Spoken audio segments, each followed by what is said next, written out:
بسم الله الرحمن الرحیم. د طلوع تلویزیون ټول دفتر په کرونا مرض اخته شوی دی. په دې ویډیو کې به درته مکمل راپور وړاندې کړو چې د طلوع تلویزیون څو کارمندان په کرونا وایروس اخته شوي دي. خو د ویډیو د شروع کېدو نه مخکې زموږ ویډیو لایک کړئ او د داسې تازه معلوماتو لپاره سحر میډیا چینل سبسکرایب کړئ.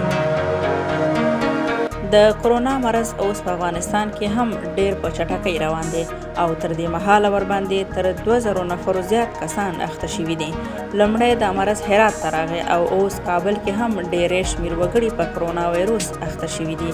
اوس په تازه راپورونو کې د طلوع تلویزیون یو شمېر کارمندان هم په کرونا وایروس اخته شوي دي چې د ډلې یې د طلوع تلویزیون مخکښ ویاند یاسر ابرار او خبریال تمیم حمید او د طلوع تلویزیون تکړه خبریال او د نشراتو مسؤل لطف الله نجیفی زاده په کرونا وایروس اخته شوي دي.